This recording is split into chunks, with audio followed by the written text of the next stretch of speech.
真羡慕00后的恋爱。朋友发来一条消息，同时还有一张截图，是他01年的表弟在朋友圈里晒自己的小女朋友，配文6个字：我在大学等你。而我这位92年的好友，朋友圈签名8个字：天大地大，搞钱最大。我有时候会觉得20-30岁似乎是一个离爱情很远的年纪，不是说没有人爱，也不是说没有爱人，而是那种孤勇似乎已经淡然了不少。18岁的爱情很简单，我爱你就够了。28岁的爱情也很简单，没有就算了。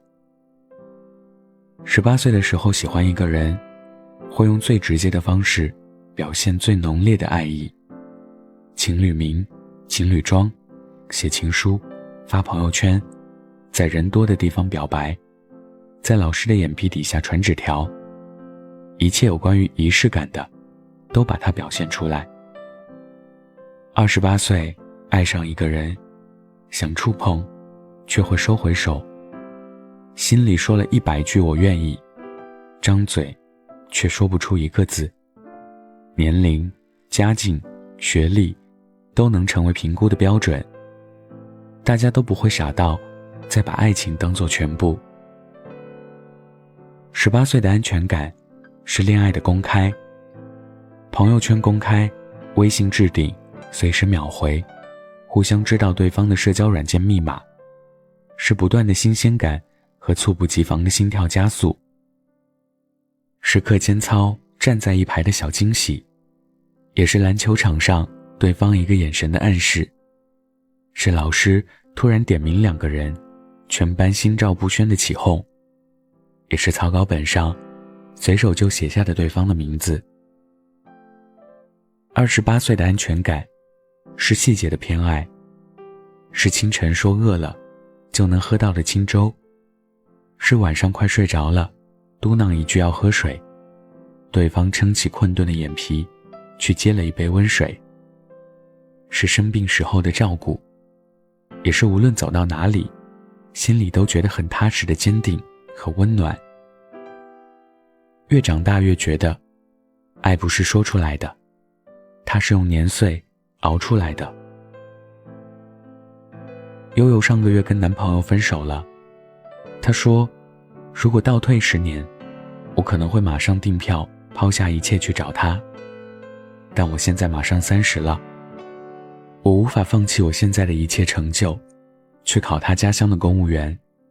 我也怕即便是去了，未来某天吵架的时候，我会不会把为了他辞职这件事时时刻刻挂在嘴边。我不想有一天我们成为彼此都讨厌的那种人。慢慢长大，每个人对爱的看法也都会渐渐变化。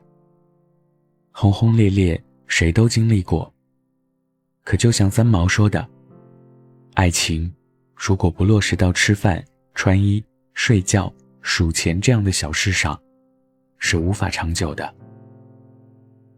鸡毛蒜皮、柴米油盐，是婚姻围城逃不开的困顿，可离了他们，围城也就不存在了。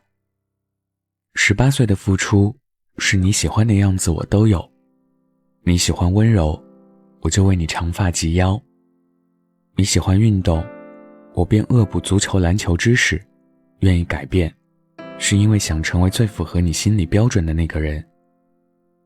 就像我前几天看到的一则新闻，说一对学霸情侣相约考同一所大学，为了跟女孩在一起，男孩把目标学校从北京转到了浙江。这就是年轻时候孤勇而热切的爱情。为了你，我愿意妥协。28岁的付出是，我变成更好的自己，才能遇见合适的人。顾里说，没有物质的爱情就像一盘散沙，都不用风吹，走2步就散了。成年人的爱情不可能有情饮水饱，一定是得建立在物质基础上的，先谋生，再谈爱，是大多数人的准则。我愿意让自己变得优秀，但这不只是为了让另一半刮目相看。我会坚定自己的喜好，因为我想让自己有一个优质的灵魂。多健身，多读书，努力工作，多赚钱。我爱这样的自己，这样的自信，才配得上更好的感情。就像看过的一个段子说，你要说我嫁不出去，我根本无所谓，但你要说我发不了财，我能愁的几宿都睡不着觉。这就是很多90后真实的写照。我相信爱情，但我更相信众生皆苦，唯有自渡。我期待爱情，幻想爱情，但我不会指望它为我雪中送炭，我更愿它是锦上添花。90后跟00后恋爱的最大区别是什么？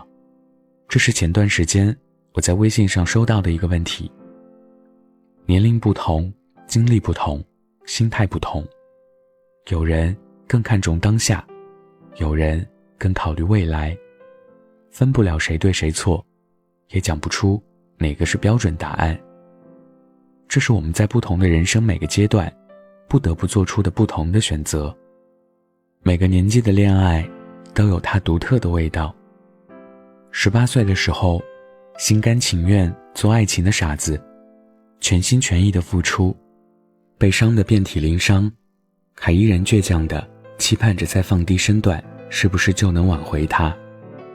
28岁的时候，想要避开一切的坑，如果早晚要结束，倒不如就不要开始，不敢轻易付出真心，却也少了爱情最初的纯粹。但无论是哪一种，都不必遗憾，凡所经历，皆有成长。18岁时候，喜欢问你爱的和爱你的，你会选哪一个？28岁的时候要考虑，喜欢和合适，哪一种更长久，哪一个更舒服。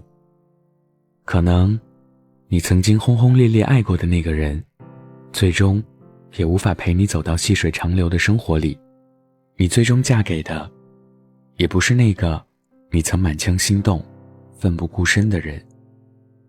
但我想，时间放过谁都有它的道理。大浪淘沙，你总能找到最适合自己的那种生活。我希望18岁的你有真心，也能好好规划将来，能为两个人做更长久的规划。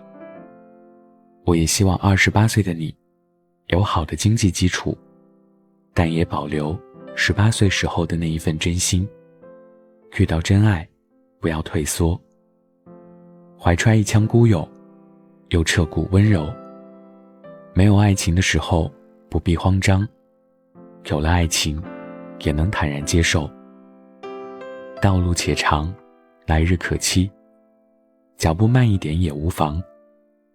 无论在何时何地，我都希望你的爱情是这样的。世间颜色千万种，唯你是情有独钟，定不负此生。